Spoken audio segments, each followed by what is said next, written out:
The Czech Republic's famous travelers Miroslav Zikmund and Hanzelka lived a life that many dream of. They visited 83 countries with their famous Tatra 87, made over 150 documentary films, and wrote over 20 books about their adventures. They brought a glimpse of the world to people living in communist Czechoslovakia and served as cultural ambassadors not only for their country, but for its Tatra cars, until the communist regime clamped down on them. Now, two young adventurers from Plzeň want to follow in their footsteps as a tribute to their achievements and in celebration of Miroslav Zikmund's upcoming 100th birthday next year. Daniela Lazarova reports.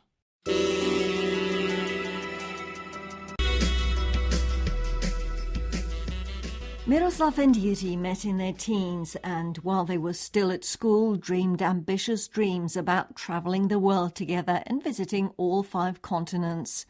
They studied maps and worked hard to learn foreign languages.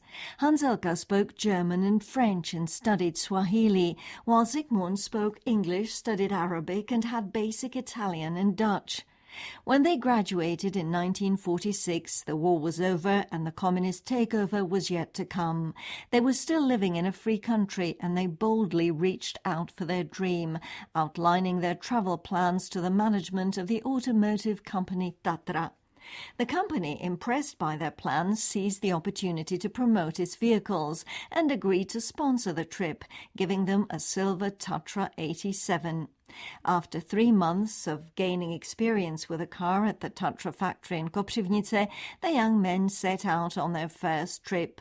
It was a 3.5-year voyage through Africa and Latin America, scheduled to last from April 1947 to November 1950, covering 44 countries and 111,000 kilometers. The trip was everything they hoped for, but they returned to a different homeland. Czechoslovakia was now fully in the hands of the communists. Initially, the communist authorities treated Hanzelka and Zikmund well. The travelling duo were allowed to publish and bring back film footage of the places they'd visited, giving Czechs a glimpse of the world and creating the impression of freedom and openness where there was none. In 1958, they were able to set out on a second trip, taking them to Eastern Europe, Asia and various Pacific islands, with 2 prototypes of the Tatra 805 truck. A Czechoslovak television reporter saw them off on their journey. Československo. Tyhle 2 Tatry 805 mají před sebou velký úkol. Projet se 4člennou posádkou polovinu světa.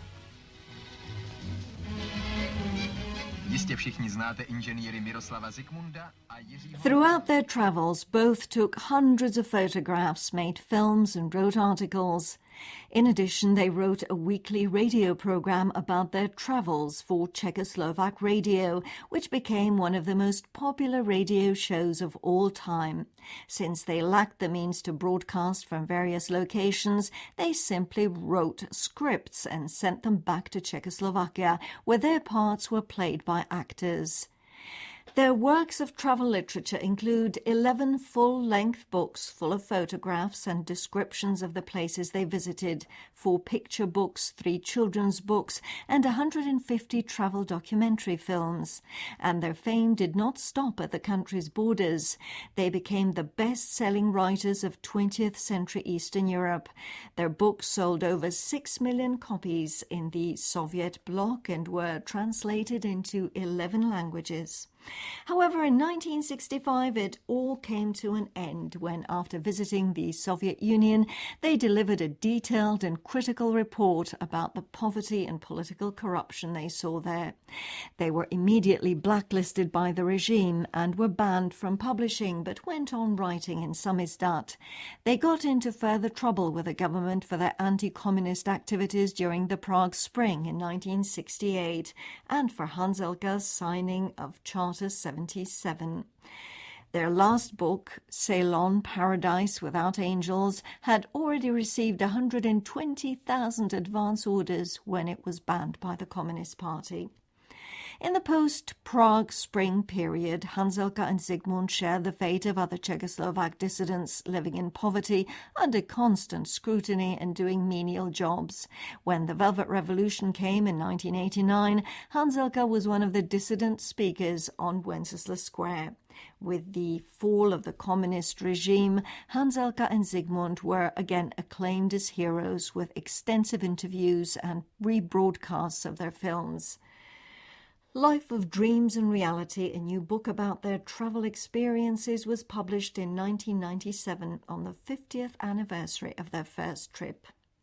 After the fall of communism, Zikmund finally fulfilled his plans to travel to all 5 continents, but Hanzelka was too ill to join him. He died on February 15th of 2003. When 2 years later Zikmund opened an exhibition of their travel photographs at Prague Castle, he said, "Jiří was the best friend I ever had. He passed away 2 years ago, but every day something happens that reminds me of him, and so we're still together." Zikmund himself is due to celebrate his 100th birthday next year, and 2 Czech travellers who have also been friends since their youth and who share the dream of seeing the world want to follow in their footsteps as a tribute to the Zikmund-Hanzelka duo. Their travel project is named Zikmund 100, and they took off a few days ago from their hometown of Plzeň.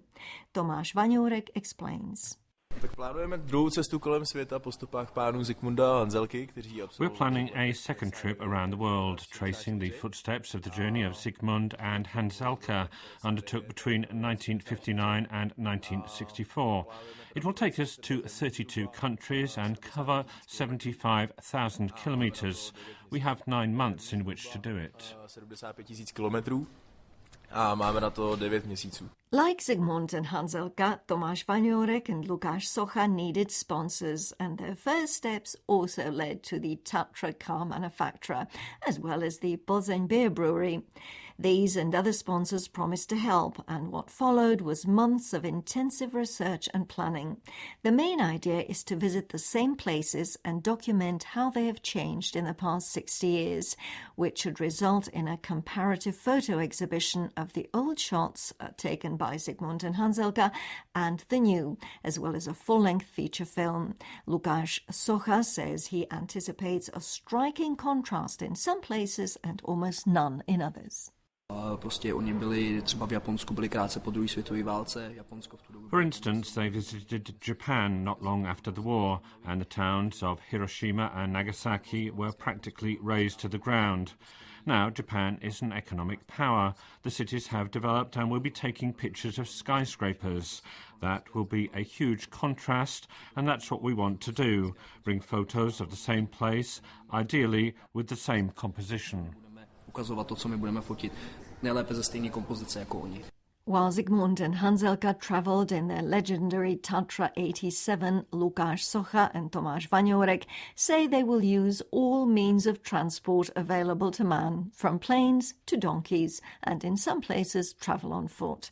Tomáš Vaňourek says this is their biggest challenge to date. Jsme cestovali, poznávali jsme prostě svět a najednou tady byla tahle výzva, když prostě máš nacestováno. We have travelled a lot, wanted to discover the world, and when you do that, you keep wanting more and more. And then there was this challenge, a traveller's dream, going halfway around the world in 9 months. I think it will be absolutely incredible. 9 měsíců po nějaké trase je úplně neuvěřitelný.